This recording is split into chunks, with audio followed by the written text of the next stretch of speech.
नमस्कार। श्रीमद् भगवत गीता अध्याय 4 ज्ञान कर्म संस्कार योग। श्री कृष्ण भगवान बोले, इस अविनाशी कर्म योग को मैंने सूर्य से कहा, सूर्य ने मनु से कहा और मनु ने राजा इक्ष्वाकु से कहा। हे अर्जुन, इस परंपरा से प्राप्त यह योग सब राजऋषियों ने जाना, परंतु अधिक समय व्यतीत होने से यह लुप्त हो गया। वही प्राचीन योग आज तुमको मैंने बताया है, क्योंकि तुम मेरे भक्त और मित्र हो। यह योग रहस्य अति उत्तम है। अर्जुन कहने लगे, आपका जन्म तो अभी हुआ है और सूर्य का जन्म बहुत पहले हुआ था। मैं कैसे मानूं कि यह आपने सूर्य को योग बताया था। श्री कृष्ण बोले, हे अर्जुन, मेरे और तुम्हारे अनेक जन्म हो चुके हैं, मुझे याद है और तुम भूल गए हो। जन्म से रहित अविनाशी संपूर्ण प्राणियों का स्वामी अपनी प्रकृति में स्थित हूँ, तथापि अपनी माया से जन्मता हूँ। हे भारत, जब जब धर्म की हानि होती है और अधर्म का प्राबल्य हो जाता है, तब तब ही मैं जन्म लेता हूँ। साधुओं की रक्षा, पापियों का नाश और धर्म की स्थापना करने के लिए प्रत्येक युग में जन्मता हूँ। जो मेरे इस अलौकिक जन्म और कर्म का तत्व जानता है, वह मृत्यु होने पर फिर जन्म नहीं लेता और मुझ में लीन हो जाता है। इस भांति मोह, भय और क्रोध को त्याग कर मुझ में भक्ति करके और मेरी शरणागति हो, बहुत से मनुष्य ज्ञान रूपी तप से पवित्र होकर मुझ में मिल गए हैं। जो जिस भाव से मेरा पूजन करता है, उसको मैं उसी प्रकार का फल देता हूँ। हे पार्थ, मनुष्य सब प्रकार से मेरे मार्ग का अनुसरण करते हैं, अर्थात यह चाहे जिसकी सेवा करे वह मेरी ही सेवा है। मनुष्य लोक में कर्म सिद्धि की इच्छा करने वाले देवताओं का पूजन करते हैं, क्योंकि इस लोक में कर्म की सिद्धि शीघ्र होती है। मैंने चारों वर्णों की सृष्टि अपने अपने गुण और कर्म से की है। सृष्टि का कर्ता मैं हूँ, तथापि मुझे अकर्ता अविनाशी जानो। कर्म मुझको वृद्धि नहीं कर सकता, तथापि कर्म फल में मेरी कामना नहीं है। इस प्रकार जो मुझको पहचानता है, वह कर्मों के बंधन में नहीं पड़ता।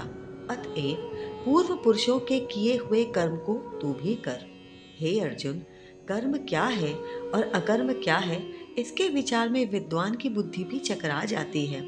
उसी कर्म का वर्णन मैंने तुमसे करूंगा, जिसके जानने से संसार के बंधन छूटकर मोक्ष के भागी होंगे।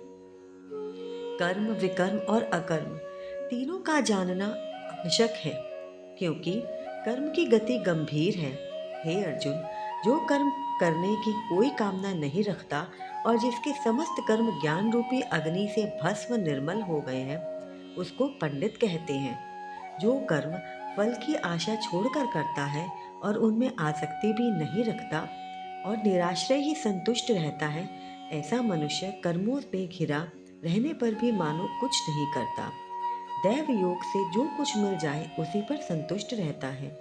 जो हर्ष, शोक आदि द्वंद्वों से मुक्त है तथा किसी से ईर्ष्या नहीं करता, कर्म की सिद्धि या असिद्धि में भेद नहीं समझता, वह कर्म करता हुआ भी उसमें नहीं बंधता। जो फल की इच्छा नहीं रखता, वह वासना से दूर हो गया है। ज्ञान में जिसका मन अचल है, जो यज्ञ के कर्म करता है, वे सब कर्म लुप्त हो जाते हैं। हवन करने का पदार्थ भी ब्रह्म है, आहुति देने वाला भी ब्रह्म है। इस प्रकार जिसकी बुद्धि में सब कर्म ज्ञानमय है, उसको ब्रह्म प्राप्त होता है। कोई कोई कर्म योगी देवताओं की पूजा करते हैं और ज्ञान योगी ब्रह्म रूप अग्नि में यज्ञ रूप से हवन कर परमात्मा का भजन करते हैं। कोई ऐसे हैं जो अपनी इंद्रियों को तथा कर्मों को संयम रूप अग्नि में होम देते हैं, और कितने ही इंद्रियों रूप अग्नि में इंद्रियों के रूप शब्द आदि विषयों को होम देते हैं। कितने ही लोग इंद्रियों के सब कर्मों को और प्राणों के कर्मों को आत्मज्ञान से प्रज्वलित संयम रूप अग्नि में होम देते हैं। कोई तो द्रव्य यज्ञ करते हैं, कोई तप यज्ञ, कोई योग यज्ञ, कोई स्वाध्याय और कोई ज्ञान रूपी यज्ञ करते हैं, और कोई प्राणायाम में तत्पर रहने वाले योगी प्राण और अपान वायु में प्राण को रोकते हैं। और प्राण वायु में अपान वायु का लय करते हैं। कोई आहार को निरंतर कम करके प्राण को हूमते हैं, वे यज्ञ वेता हैं और यज्ञ ही से इनके सब पाप नाश हो जाते हैं। जो यज्ञ से बचे हुए अमृत रूप अन्न को खाते हैं, वे सनातन ब्रह्म को प्राप्त होते हैं। हे अर्जुन, जो यज्ञ नहीं करते उनको यह लोक और परलोक दोनों ही नहीं है। इस प्रकार से बहुत से यज्ञ वेद में विस्तार सहित वर्णित हैं। इन सबको कर्म से उत्पन्न हुए जानो। हे परंतप, द्रव्यमय यज्ञ से ज्ञान यज्ञ उत्तम है। हे पार्थ, फल सहित सब कर्म ज्ञान में समाप्त हो जाते हैं। सो उस ज्ञान यज्ञ का तत्वदर्शी और ज्ञान लोग तुमको उपदेश करेंगे। इसलिए तुम उनकी सेवा करना और उनको विनय पूर्वक प्रसन्न करके ज्ञान यज्ञ जानना। इस ज्ञान का लाभ प्राप्त करके तुमको ऐसा मोह फिर नहीं होगा। इसी ज्ञानी से समस्त प्राणियों को तुम अपने में और मुझ में देखोगे। यदि सब प्राणियों से भी अधिक पाप करने वाले हो तो भी ज्ञान रूपी नौका से ही सब पाप रूपी समुद्र को पार कर जाओगे। हे अर्जुन, जिस प्रकार प्रज्वलित अग्नि लकड़ी को जलाकर भस्म कर देती है, वैसे ही ज्ञान रूपी अग्नि सब कर्मों को भस्म कर डालती है। इस लोक में ज्ञान के समान पवित्र और कुछ नहीं है। यह ब्रह्म बहुत काल के पर्यंत कर्म योग से सिद्ध हुए पुरुषों को अपने आप ही प्राप्त होता है। जो श्रद्धावान पुरुष इंद्रियों को जीत कर ब्रह्म ज्ञान में लगा रहता है, वह ज्ञान को प्राप्त करता है और ज्ञान को पाकर अल्प समय में शांति को पा जाता है। अज्ञानी, श्रद्धा रहित और जिनके मन में संदेह है, ऐसे पुरुष जो हैं वह नष्ट हो जाते हैं। जिनके मन में संदेह रहता है, उनको यह लोक परलोक सुख कुछ भी नहीं प्राप्त होता। जिसने परमेश्वर धन और निष्काम कर्म योग के आश्रय से कर्म बंधन त्याग दिए हैं, हे अर्जुन, उस आत्मज्ञानी पुरुष को कर्म नहीं बांधते। अतएव अज्ञान से उत्पन्न हुए चित्त के इस संशय को ज्ञान रूपी तलवार से काट कर मेरे बताए हुए कर्म योग को करने के लिए प्रस्तुत हो जाओ। चौथे अध्याय का महत्व। भगवान बोले, हे लक्ष्मी, जो पुरुष श्री गीता जी का पाठ करते हैं, उनके स्पर्श मात्र से अदम देह छूटकर मुक्ति को प्राप्त होती है। लक्ष्मी जी ने पूछा, हे महाराज, श्री गीता जी के पाठ करने वाले को छूकर कोई भी जीव मुक्त हुआ है? तब श्री भगवान ने कहा, हे लक्ष्मी, तुमको मुक्त हुए की एक पुरातन कथा सुनाता हूँ। भागीरथी गंगा जी के तट पर एक काशीपुरी नगर है। वहाँ एक वैष्णव श्री गीता जी के चौथे अध्याय का पाठ किया करता था। एक दिन वह साधु वन में गया। वहाँ बेरियों के 2 वृक्ष थे, उनकी बड़ी छाया थी। वह साधु वहाँ बैठ गया और बैठते ही उसको निद्रा आ गई। एक बेरी से उसके पांव लगे और दूसरी बेरी के साथ उसका सिर लग गया। वह दोनों बेरियां आपस में कांपकर पृथ्वी पर गिर पड़ी। पत्ते उनके सूख गए। परमेश्वर की इच्छा से वह दोनों बेरियां ब्राह्मण के घर 2 पुत्रियां हुई। हे लक्ष्मी, बड़े उग्र पुण्यों के करने से मनुष्य देह मिलती है।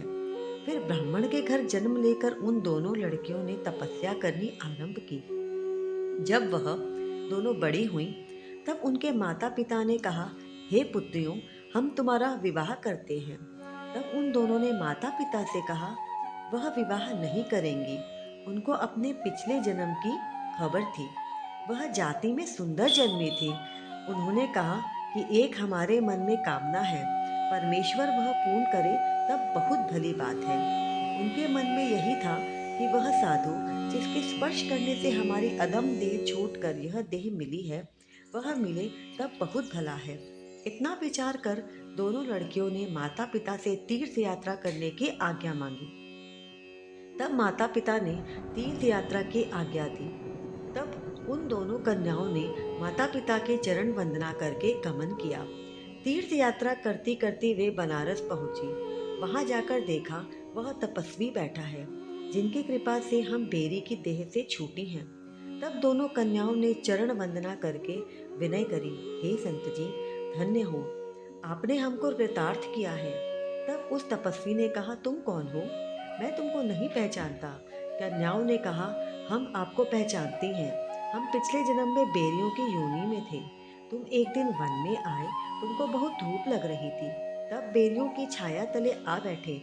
लंबासन होने से एक बेरी से आपके चरण लगे, दूसरी को सिर लगा। उसी समय हम बेरी की देह से मुक्त हुई। तुम्हारी कृपा से हमारी गति हुई है। श्री गीता जी के चौथे अध्याय का ऐसा महत्व है। तब यह मन वचन कर्म से नित्य प्राप्ति पाठ करने लगा। तब श्री नारायण जी ने कहा, हे लक्ष्मी जी, यह चौथे अध्याय का महत्व है जो मैंने आपको सुनाया। अध्याय समाप्त। नमस्कार।